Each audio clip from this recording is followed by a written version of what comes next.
Hi Sagittarius! Welcome po sa ating channel. Ito yung Daily Gabay Tarot Reading for February 2, 2025. Please be reminded kung naka-resonate kayo, comment down.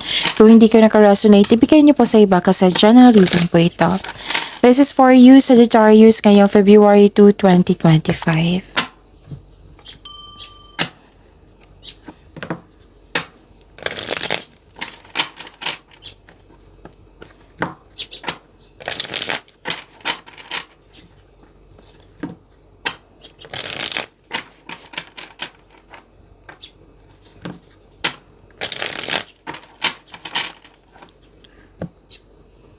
Para po ito sa inyo, Sagittarius, ngayong February 2, 2025. Maraming salamat po sa inyong patuloy na suporta at maraming salamat din po sa mga hindi nag-skip ng ads.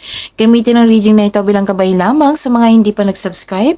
Subscribe na po kayo at click bell notification para malaman nyo na may bago tayong video. Para sa mga gusto magpa-reading po, may lumabas dyan sa screen nyo ngayon. Panoorin nyo po, sundin ng instruction. Spirits Guide, mga ganap po para kay Sagittarius ngayong February 2, 2025. I need 3 cards po.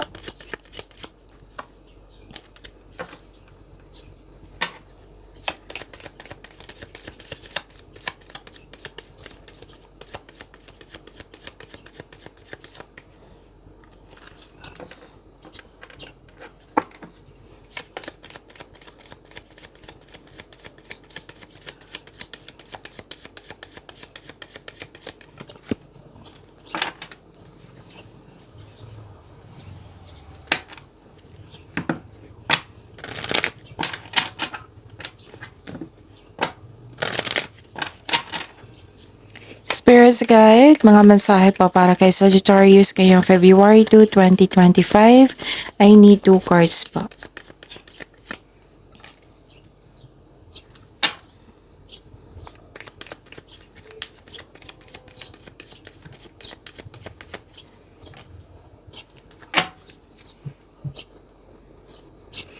Okay, Sagittarius, ngayong February 2, 2025, stop overthinking kasi hindi yan nakakabuti sa'yo. Nakakadrain yan ng energy.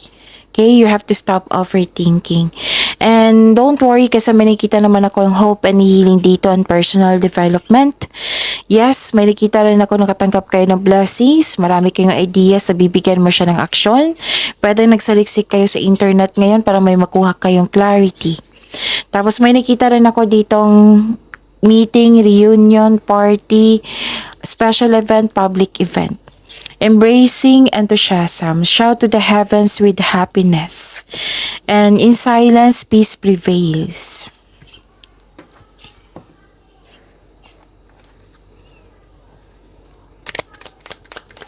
Spirits Guide, mga mensahe po para kay mga okay, Spirits Guide, energy po ni Sagittarius ngayong February 2, 2025.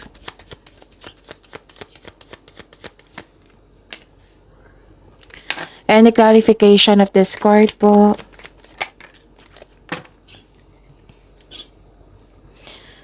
Kung may narinig kayo, may nakita kayong repeating message, meaning to say, pinupush ng cards niyan kasi ang ilan sa inyo, hindi pa binigyan ng atensyon. Na kung maaari din po, bigyan niyo po ng solusyon at aksyon. Remember, remember Sagittarius, at the end of the day, alam mo na ikaw lang taong may kakayahan at responsable na gumawa ng sarili mong katotohanan at kinabukasan. So ano yung energy ni Sagittarius? By the way, Sagittarius, may 3 video kayo tungkol sa inyong monthly reading ngayong Pebrero po. So, na-upload po yung video no January 28, 29, and 30. 3 video po iyon para sa inyo. Hanapin niyo po sa channel natin, panoorin niyo po kung gusto niyo po. Okay?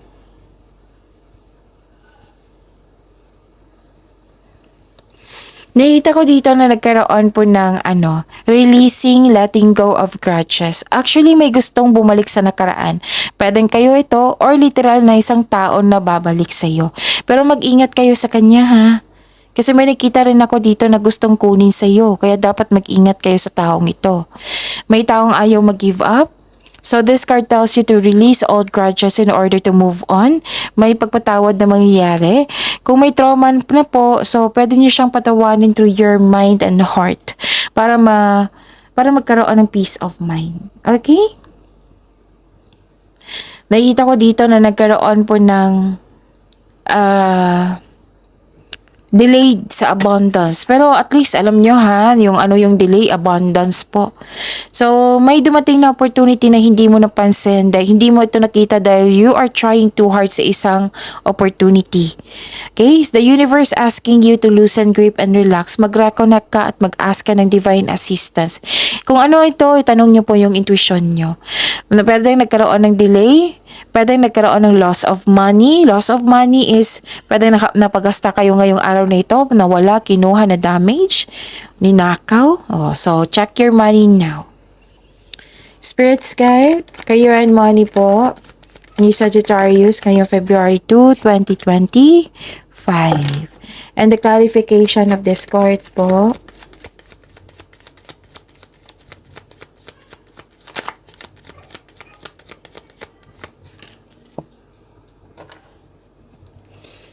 okay.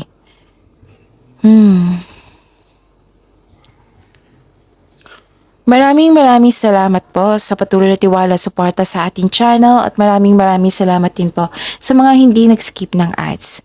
Okay, may sama ng loob dito. Sa career and money nyo to ha, sama ng loob, self-doubt, disappointed ka.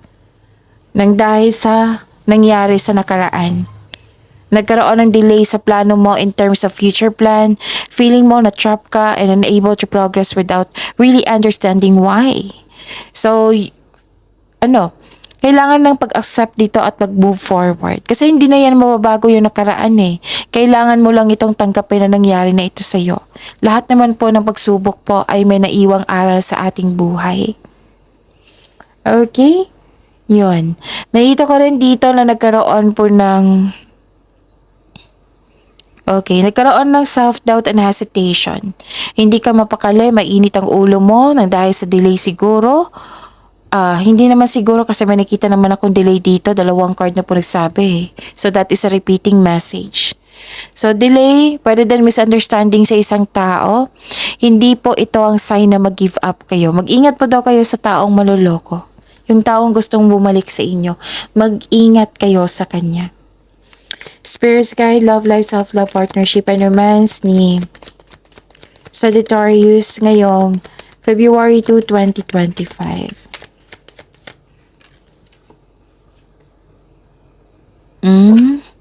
And the clarification of this card po. Kunin ko to ha, yung nauna.